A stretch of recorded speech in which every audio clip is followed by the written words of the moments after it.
1935, the Lions win the NFL championship. The Detroit Tigers take the World Series. The Red Wings bring home Lord Stanley's Cup. Joe Louis begins his rise to world domination. This transforms the Motor City into Detroit, City of Champions. And with that sound, we lower the boat into the water. Into the water. We need a splashing sound for the add-on to the other sound effect. That is it. Detroit City of Champions. It is the podcast related to the trilogy of books written by Charles Avison. I'm Jamie Flanagan, and we're going to dive deep into the stories. And the story that we are on currently, part 2, leading into Gar Wood. So we're laying a little background, right? We're getting into it. We're laying a little background. We're figuring it out from a distance.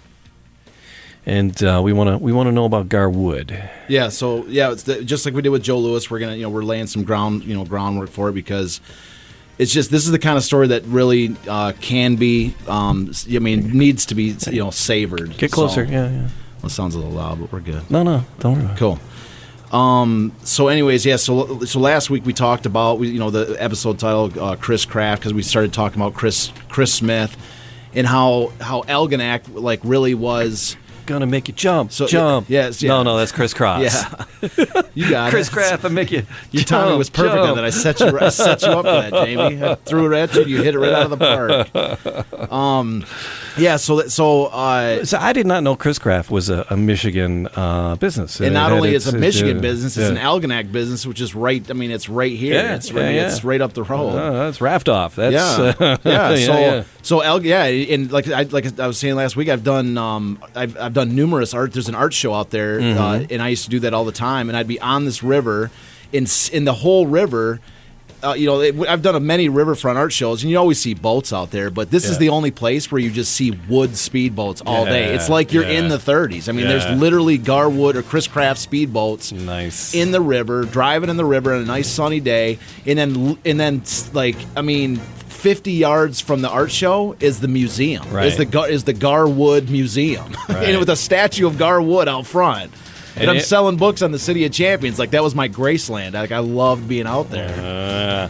So is it, and that's the thing we were talking about, Gar Wood and the boats, and how 8, 9, and 10 are the only ones that survived. His boats were called Miss America. And Miss America 8, 9, and 10. Well, we'll get to that. I don't want to get too far down the road. Because we're about to talk about the Miss Detroit series first. Okay. And that's where it really starts. And then we'll get into Miss Americas. But I felt like Tom Hanks last week. Yeah. Because we were talking about the boats, and we're talking about the Algonac area, and up in there, I forget what the little area was, and we were trying to figure out where these boats were. Yeah. We're looking them up, yeah. And I'm like Google search, I'm searching, and I find that it's the 10 is at this marina up in that area, this little marina, and they own it. And so I'm thinking, hey, maybe it'd be cool to take a little trip, maybe we could broadcast there. So I call them. And I'm like, yeah, it's an odd question, It took me forever to find this website and the name of the place. And I'm like, hey, odd question. I go, do you have Gar Wood's boat, the Miss America 10, there? And they're like, no, we don't. And she goes, we used to, though. And I'm like, okay, all right. I go, do you have any idea where it is? And she's like, I don't know. She goes, let me check with a couple people. And I'm all right. So she goes, I hear her walking away, and she's walking back, and then she goes, "Oh yeah, they know where it is. It's at the Packard Museum, which is just like right here at Van Dyke and 23 or something, or 32, 23. So that's worth a trip there too. That'd be awesome to see. I mean, it's like right in our backyard. But I felt like Tom Cruise is like, I found the Miss America 10. Yeah. But here's a trick. When you're trying to find the Miss America 10, and he names the boats are named with Roman numerals. Yeah. If you start Googling Miss America X, you get different stuff. Oh, yeah, right, I bet she takes you all kinds of fun places, Jamie. This is why the research... You got some real rabbit holes for that search term. The research took me quite a while, let me just say. I bet you found some real fun sites. Yeah. Clear history, clear browser, clear... clear cookies, yeah. So anyway, but I felt like Tom Hanks, I found the Miss America 10. Well, it's fun. That's what's cool about the history thing, is that there's, it's finding stuff that nobody's seen. Why? I mean, that's one of the reasons why I got so addicted to the story, because the entire world was like an undiscovered territory. There's been nobody that's looked into this story in any detail in 80 years. Right. And that's why I was like, every single thing I found was a feeling like that, where you're like, discovery. Well, and then try to look it up, right? And I'm looking for the Miss America 10, and all I find is this one, and it was almost like an AOL hometown page. I mean, it was a really antiquated website with, for this marina, saying the Miss America 10 was there. And then, so they tell me it's at the Packard Museum. And so I go to the Packard Museum site. Not a breath or a mention. It's because this story's been forgotten. That it's man. there. Like it's an aside. Ghost. So but I had called and I talked to this wonderful woman, Rebecca, at the Packard Museum. She runs all this stuff. I was going to go there today and kind of scout it, because that's what I want to do. We're going to do one of these episodes. It'd be awesome. From I think we're going to do it inside the boat. That'd be awesome if we could, dude. That'd be I'd love to get my picture. That'd be my new Facebook profile picture. But no, we'll get a picture 10. with it. I don't know if they'll let us in it or not. That'd be awesome. We'll be right there. She said, "Oh yeah, there's plenty." Well, if you remember when we were filming at the Historical Museum for the Champions Day, they have a model of the Miss America 10 in the case. Yes. In that case. It's So next time we film there, after we're done with this Gar Wood, you're going to look at that boat in a way that you have never looked at it before. Like right now, you know that something cool is coming. Yeah. But when we get to the point, when you see that boat in person, or you see that model, or you even see a picture of it, or anybody that's listening to this show that's following along with us, by the time we get to the point where you understand what went into building that Miss America 10. There's a reason why this is my favorite story of the entire City of Champions season. That's a big claim to make. We've already been through some incredible stories. Amazing, yeah. And this is my favorite of all of them. And when you get to the point you're in the Miss America 10, you're going to look at it with a completely different set of eyes. Yeah. It's going to be the most one of the most revered things you've ever seen in your life. When we get to the point, I mean, that's how I see it. I'm excited. It's like the coolest thing when you get to the point where you understand what it took to make that boat and get to that point. You're talking. I mean, it's incredible, and that's where we're going with this. So, and like I said, we got a green light to record next to it at the very least. Yeah. I would love to get a picture. That'd be that's like a dream to me to sit in that boat. Oh yeah, I don't know if we'll get to. Well, maybe that would be so cool. Well, maybe why not? Sitting there at the wheel. We'd have to get commemorative teddy bears for it. Oh yeah, and then we would have to come back and strap the teddy bears to the arms of the microphones back in here in the studio. I don't see why. It's a solid mahogany boat. We're not going to damage it by sitting in it a little bit. It's not going to hurt anything. I love it. Especially if we bring attention to it. That's it. So, but yeah, we wanted to thank everybody who is following along. You said if you follow this story, so we want to thank everybody who is following the story and following the podcast. So collect, subscribe, and the most important thing, tell a friend or two or 10. So tell somebody about every the little comment, every every share. Texting to somebody and tell them to click on it, even if it's just a click on it for a second. And it all helps, man. Share it really helps. We're like I say, this is one of the most we're sitting here, we're trying to build a show on that, but what the substance of what we have. This is the heartbeat of Detroit sports. Mm-hmm. This is the birth of Detroit sports. This is one of the most. This is one of the greatest stories, if not the greatest. I mean, this is among the top stories ever told in the history of Detroit. Not just the history of sports, but just the history of Detroit. I mean, we're building an entire show on a single year in Detroit sports history, and we're in episode 52, and we've got content to last forever, man. Scratching the surface. Yeah, so as I'm saying, this is Detroit history. This is sports history. This is a major. This is a major thing. So, thanks for joining us. So we invite everybody to help us, bring this thing out a little bit. All right, I got us off track. We were talking about Chris Craft and Algonac, and we talked about the genesis, the very beginning, where he starts out and we're talking about the single step boats. Yeah, we've talked about last year. We gave a little Chris little Smith. overview about the idea of how this is a different type of a boat. This isn't just a boat they put in the water, they throw an engine in like a just like an outboard motorboat type thing. These are boats that they're building specifically for speed. Right. These are a different type of people. These are, anybody can just put an engine in a boat. These people are trying to go for speed. Mm-hmm. And he came up with the interesting concept there with the single step. Exactly. So the single step, the concept being that the boat would lift up out of the water and only the back end of the boat would touch the water. Right. And so there was less friction with the water, and therefore you're just the engine is just driving you, you're just skimming the surface as much as possible. It's all about the friction. The aerodynamics, of course, would come into play too. But this is the very beginning of it. And Chris Smith, he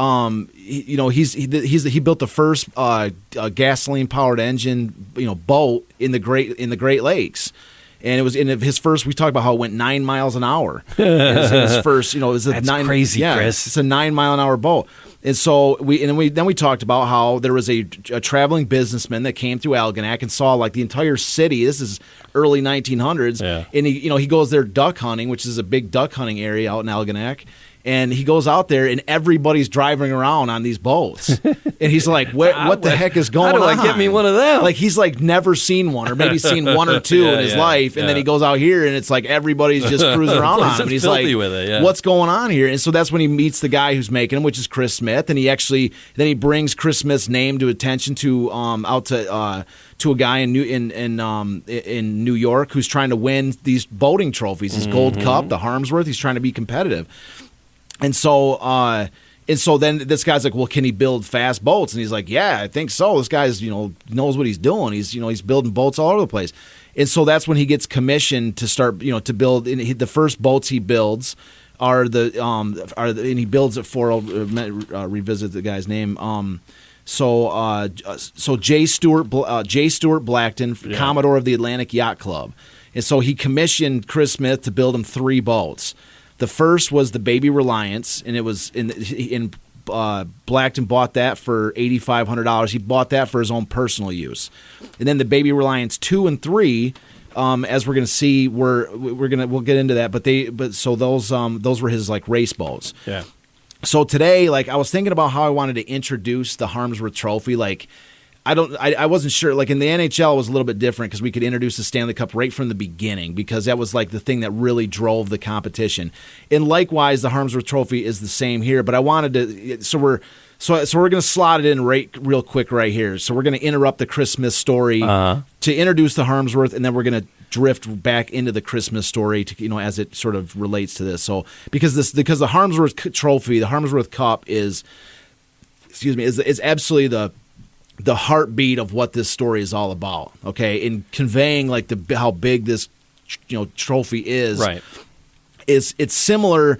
I always equate the Harmsworth Trophy to the Stanley Cup. Okay. All right, and I have a picture. I have a picture I put, a slide I gave you that shows you the Harmsworth. It's an interesting trophy. It's flat. You Yes. don't expect a trophy to be like a platter, it's not even like a platter. It's like I don't know. Yeah, it's got like I'm not even sure what it's made of. And the thing is, information on the Harmsworth is so incredibly rare. Okay. It's tough to find. It's not something that that anybody ever talks about. If you ever hear anything about speedboat racing, it's always the Gold Cup. And the Gold Cup is emblematic of of speed on water, like the American Cup in essence. Like it's America's trophy for best speed on water. Yeah. But the Harmsworth Trophy was an international trophy. And kind of like the Stanley Cup, it was created by a man named Alfred Harmsworth, who's whose handle, he's an English guy. He was a Canadian who moved to England, and his it's actually, I take that back. I'm thinking of a different driver. Alfred Harmsworth is an Englishman, and he's born and raised there. He is the first Viscount Northcliffe, and he's the owner of the Daily Mail and Daily Mirror newspapers in England, which are 2 major newspapers, and he's the owner of both of those. And so he's the one that issues this, and he issues this out in 1903. That's the first race for the Harmsworth Trophy is 1903. And just like I equated the Stanley Cup because the purpose of this Harmsworth Trophy was to encourage the development of speed on water. In essence, it was like, where the Stanley Cup was like, it was open trophy. Anybody could compete for the Stanley Cup, and that's what encouraged better and better teams to come around. Was like better, cities wanted to bring home the Stanley Cup, and so there was more money being put into these teams, and that's what led to the creation of of the professional teams. The rise of professionalism around hockey was the single-minded pursuit of the cup.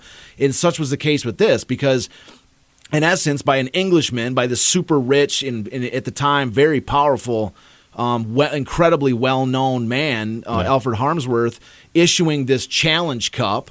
And the fact that it was an Englishman, which were like traditional like masters of the sea. Yeah. It was like an open challenge to the world, saying, we've got this championship trophy for speed on water, and if you want it, come take it. Okay. And so the original idea was it was an international championship, as I mentioned, international championship. But even more specific, it wasn't just like open to anybody for whatever reason.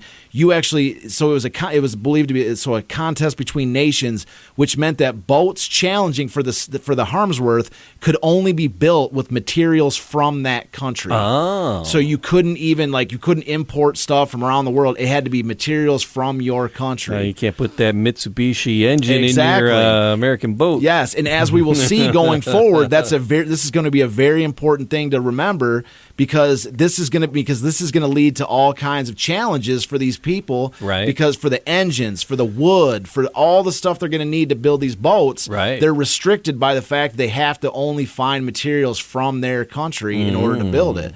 And so that's a major component of the thing.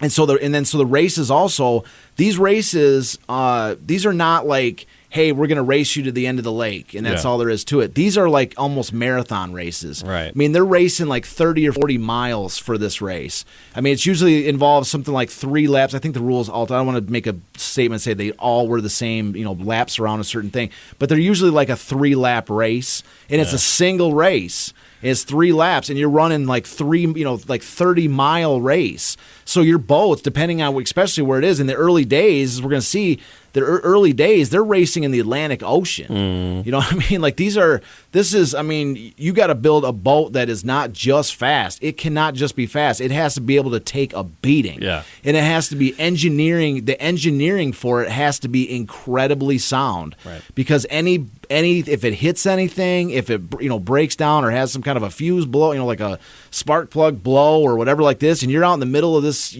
track, you're done. Yeah. And they're spending insane amounts of money. As we're going to, we're not going to see that necessarily components today, but as we get it going here, you're going to see the vast sums of money. I mean, entire countries are getting involved. Like their entire the British Admiralty is going to be spending a portion of their budget trying to develop speed on water for the prestige of Britain.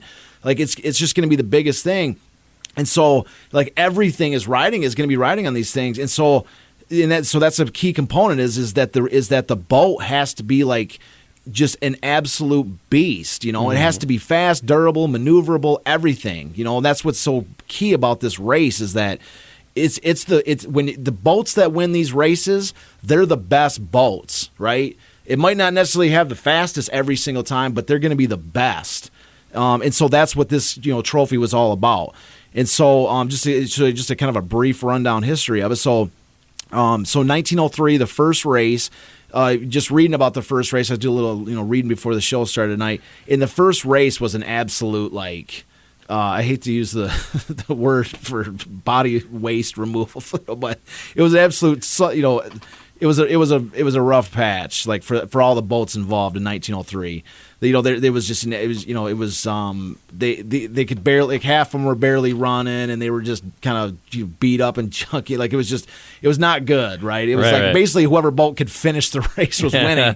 And so the very first race was won by a woman named Dorothy Levitt. Oh, Dorothy. Yes, and so I have a picture of her we brought to the show, which is cool. She's posed in this photo romantic, this is an incredible photo. This fur coat, with her. Look at this picture. If you can't see it, if you're listening to it, she's posed with a steering wheel, right? And she's got her scarf is blowing in the wind, like she's in mid race. Yeah, this is like a portrait. There's no way they took this in a boat. No. This is like a posed stage photo, and this is how she wanted to be remembered. This was a big shot she took. This is a stage photo. So they probably had a fan blowing or something to make it look like she's in mid. It's a great photo. But so it was a woman who won the first Harmsworth. Get out. Yeah. So the first race was race, and this is another component I didn't mention was whenever whoever won the trophy, the following year the race would be held on their water on their the first race was, They would pick the venue. They would pick the venue, but it would be their country because that's where Right. that's just what you were going to do. So the boat was called the Napier 1, and it was driven by Dorothy Levitt. Dorothy. And it was the race was in Cork, Ireland, off the coast of Cork, Ireland. So an Irish lady. No, that's just where the race was. Oh. She was English. She was English. British, and Oh, so yeah. so that boat went. 1903. Yeah, so that boat, the speed of that boat was 19.53 miles per hour. That was the average speed. 19 miles an hour, right? She was smoking it. Yeah, so we went from in You can 1890. walk that fast. So I like to we're going to track the progress Or of these maybe boats' speed evolving. So we talked about 1893, which was the 9 mile an hour boat with Chris Smith, and so here in 1903, 10 years later, the boat that's winning this race is going 19.53 miles an hour. We're up right? from 9 miles an hour. Yeah, We're up. Yeah, We're up. Yeah. So anyways. So just to kind of breeze through the next few years here, just to kind of rip through it. So France won the next race. Again, it was the race was held in England. So 1904, France won. The boat went 26.6 miles an hour. All right. 1905, the UK won, going 26 miles an hour. 1906, the UK won again, going 15 miles an hour. I guess that was a rough patch. It was a rough Just year. a pure survival year that year. 15, a boat can win and going 15. So 1907, the USA wins its first, right? And the boat's called the Dixie 1.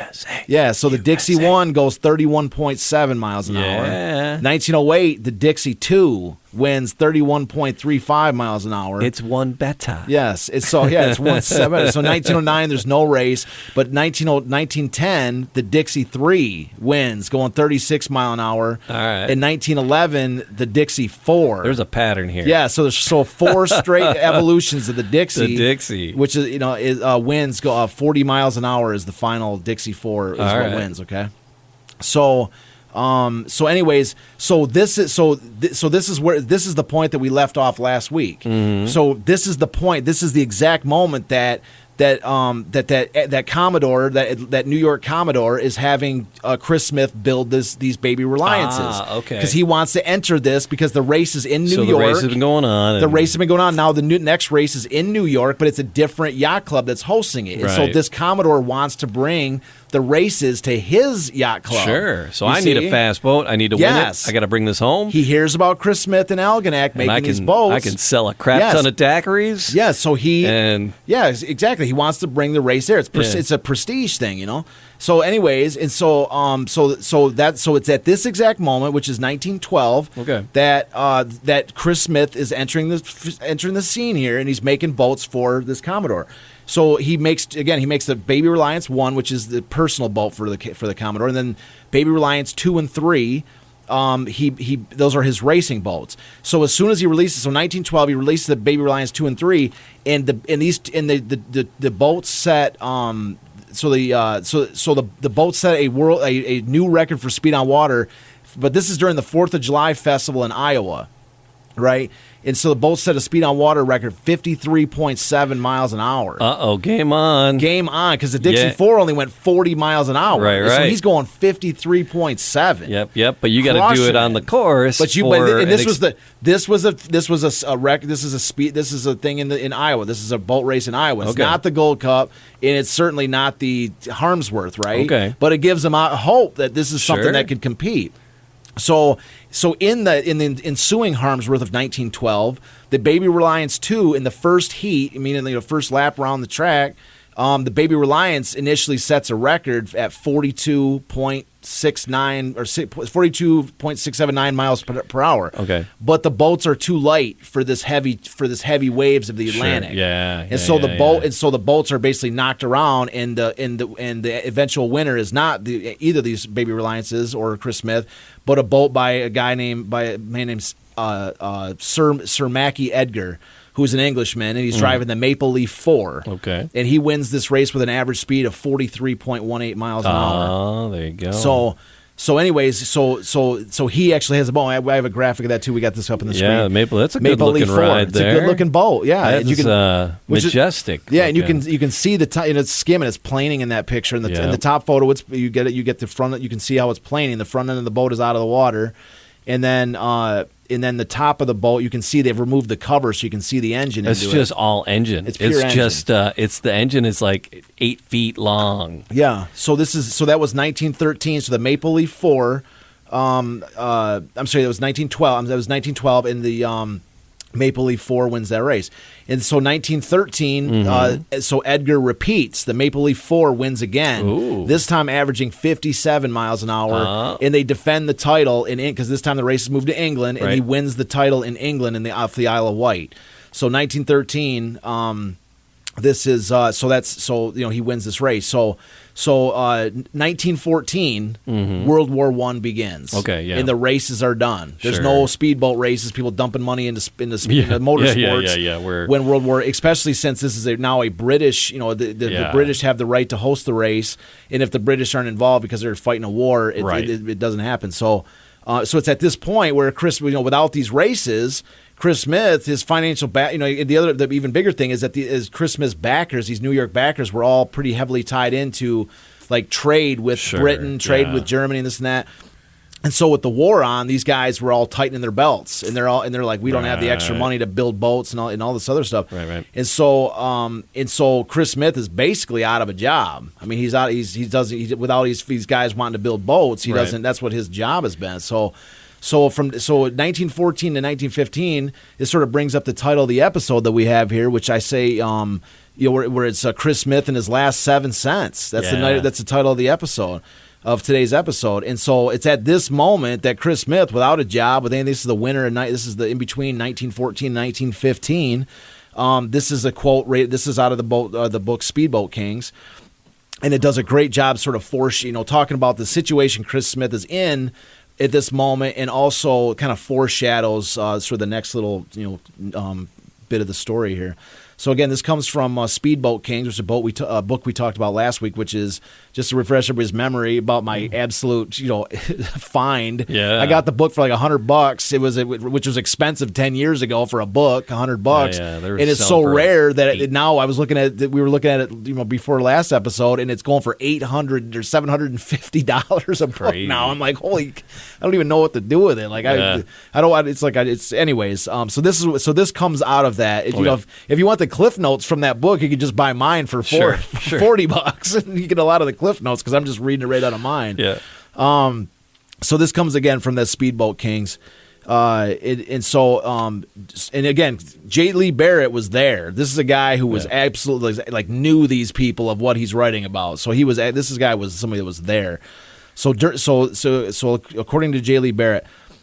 During the winter of 1914-15, Chris Smith went to New York to see Blackton in a final effort to sell him a boat.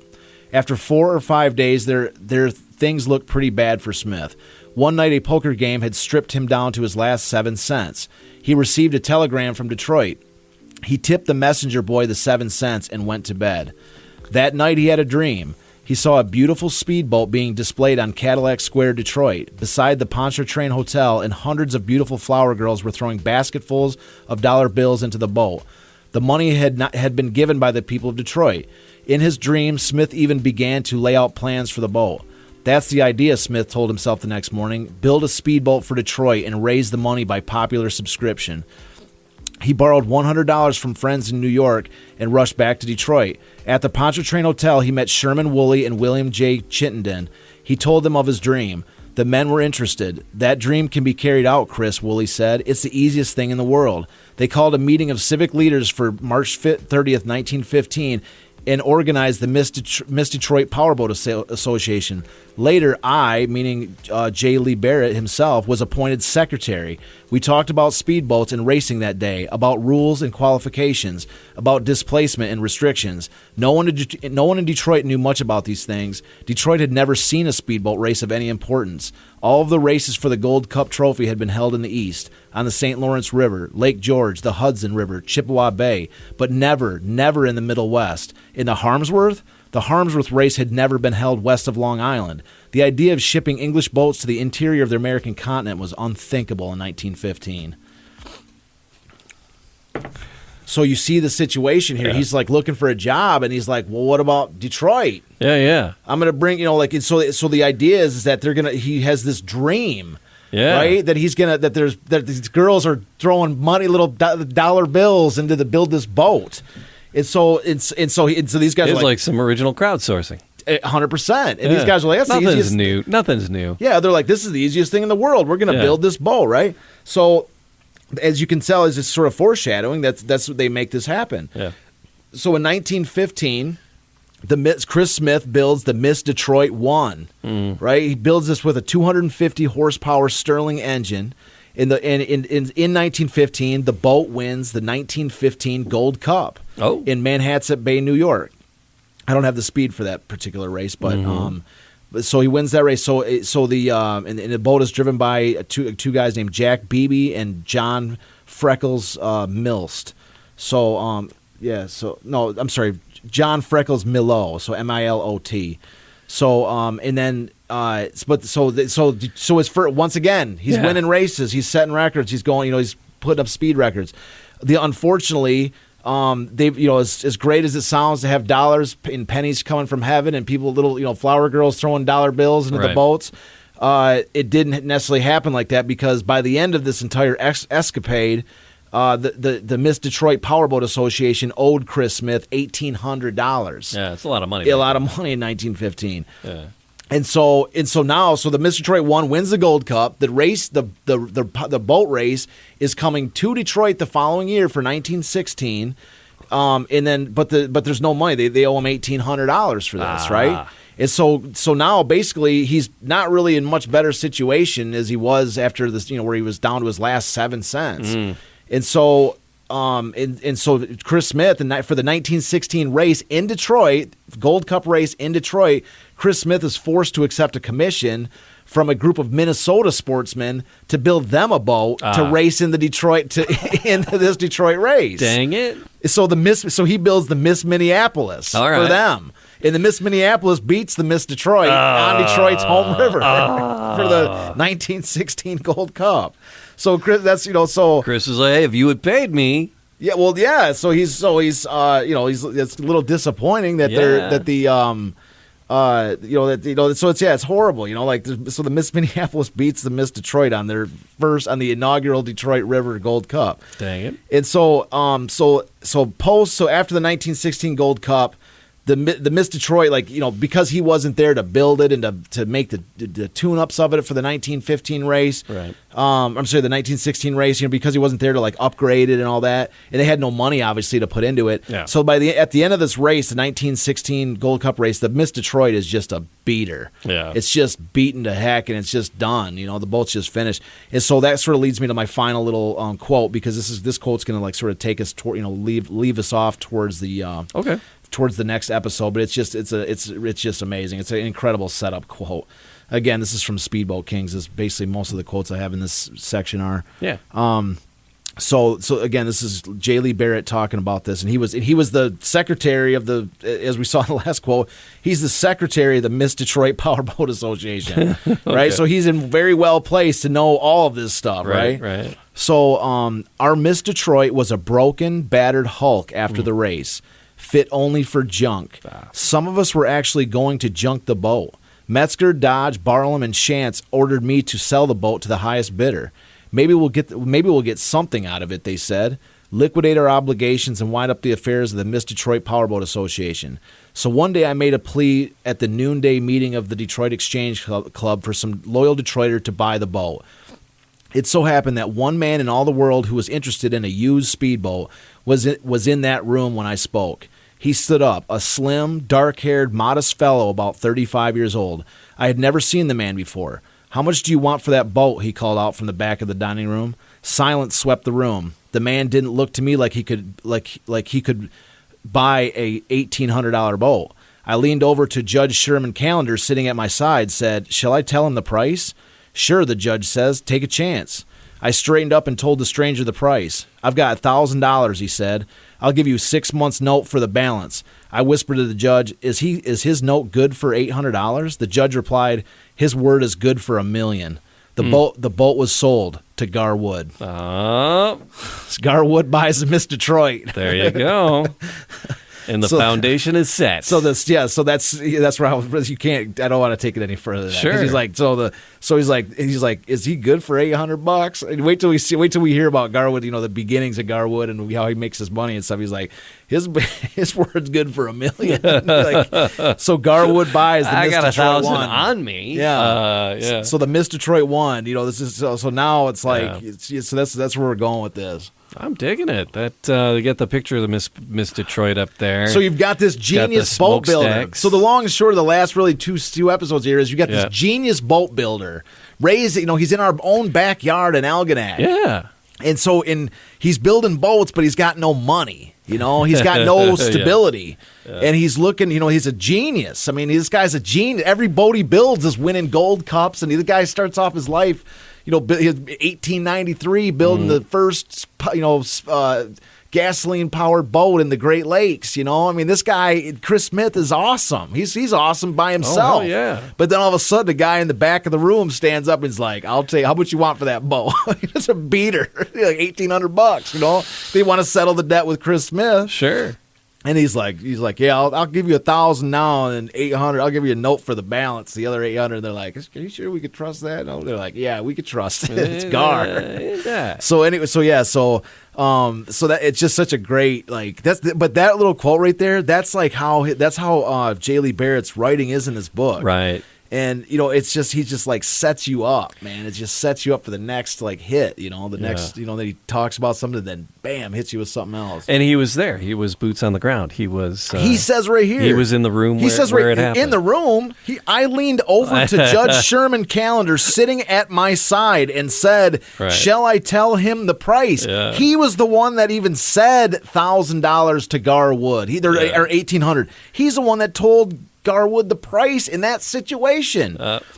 Sure, the judge said, "Take a chance." I straightened up and told the stranger the price. Yeah. He's the one that told. He's not just there. He's the one telling Gar Wood the price.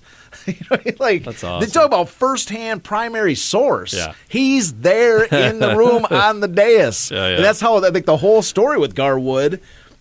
That's how it's going to be a repeating occurrence. J. Lee Barrett, there's a part at some point we're going to coming up where it's this super critical moment, We'll get to that quote, but J. Lee Barrett walks into Gar Wood's mansion, okay, and they're all on the floor, drawn on the floor, they're trying to figure out a way to get around some particular engineering situation, and he's like, I walked in and it was they're all on the floor drawing stuff, he's telling you what he was there, and some of the most in the moments that he describes are incredible, incredibly important, and sort of pivot points for the entire story. This is a pivot for the entire story. The Miss Detroit Powerboat Association's done. Chris Smith's building boats for Minnesota sportsmen. Yeah. Detroit just lost its own Gold Cup race. It's and then here's a pivot. This Gar Wood comes on the scene, and he's there to be the one that tells the price for the boat. He's the one that's the one that's doing he's the main guy. But I find really interesting, 1903. There was a woman that won. Yeah, that's what I just As said. you would, so Dorothy, that's a part of today's episode that really it's just wow, okay, Well, we've been over a lot of this too. We've been over a lot of this before with what's when we're talking about boxing and all this stuff too. Is that there a lot of times there's a lot of sort of stereotype images that I think that we as modern people put on the past unfairly. Yeah. Especially when it comes to feminism, racism, these kind of things. Yeah. A lot of times we impress upon these things what we sort of believe to be true. Yeah.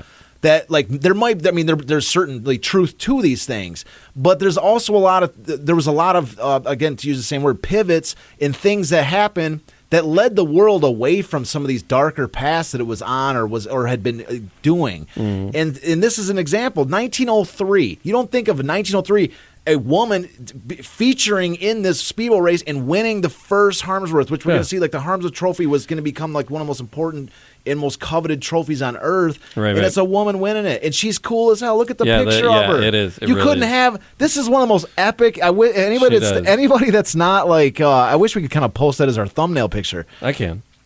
For the show, you can? Yeah, I can. Because so if you can't see it, this woman I just got this off of, I think I got it off her Wikipedia page. Okay. Because I just looked her up, because and if you look at her story, this woman is just legendary, man. Like, this is not the only thing she did. Okay.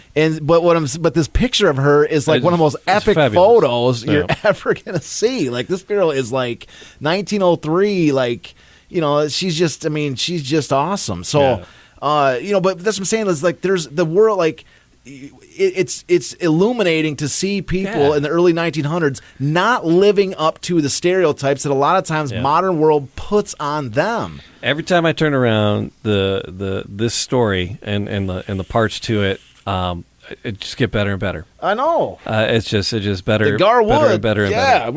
we're just getting started on Gar Wood. The Gar Wood thing. We just wait until you see where we're going with this. This is just the primer. Yep. I can't even imagine. Just if we could see this. I was talking to a lady the other day in the store about this thing. I'm like, it's a 9-episode miniseries, but it can be expanded to be like. I was thinking to myself, I'm like, this thing could be expanded to be like 27 episodes, especially like I didn't even write a Gar Wood segment for the screenplay, but like because I was really just trying to lock in the copyright for the main stories. Yeah. And I gave myself a full year to write, and I was like I got to the end. It was like it turned to become like 15, 16 months. I'm like, all right. I had other projects I had to do. I just wanted to lock it in. Yeah. So I didn't do a Gar Wood story, but Gar Wood, you're going to see like this story. It richly deserves to be part of the, for a screenplay movie type thing. This needs to be like a Detroit documentary. 100%. 100%. Fiction. Well, like they say, wait till we get to the point where there is 1 million people on the Detroit riverfront on either side, Canada and the U.S., and like these, the entire governments of nations are sending boats to Detroit to try to take the harms from Gar Wood. I don't think so. Wait till you get to it. And then in repeated attempts by entire governments, him and Chris Smith and these engineers were beating them every time. Like it's just going to be. But but what's so interesting is it's not even necessarily the races. It's the stuff that all went down, all the stuff they had to do just to get the boat ready for a race. The engineering, it's really a story of the engineering, which I've never, I've never been like a motorboats or like a motorsports fan. I guess I watch a little bit, but I don't like watch like a whole NASCAR race or anything. But this, like, when you see this, this is like the genesis of motorsports in America, so like whether it's NASCAR you like or anything, or even if you don't even, like I say, even if you never cared for motorsports, just the story alone is just enough to carries itself. And we'll have more of it next time. So again, click the like button and subscribe and collect and forward, and then tell some of your friends. Tell your friends about it. We appreciate that. That'd be a colossal help and like to it us. Too, hit the little thumbs up button. Sure, the DetroitCityOfChampions.com. It's all kinds of Charles stuff on there. There's T-shirts and the books themselves, links to the podcast and all. Yeah, if you're out in the Detroit area, come. Stuff. If you're out in the Detroit area, come. I'm in. I spent a lot of time in the 12 Oaks Mall and Partridge Creek Mall. There's two. 12 Oaks Mall is in Novi, and Partridge Creek Mall is in Clinton Township. And I'm at the stores called Inspire Marketplace, which is I have my whole book display there, shirt display, and I talk about City of Champions stuff like all day to people, and baseball, and like I try to get work done, but a lot of times I'm just like talking about this and like talking about these things. So if you're in the area, stop by, say hi. All right, so there we go. Again, thanks so much, and we'll do it again next week with more of this story. It's Detroit City of Champions.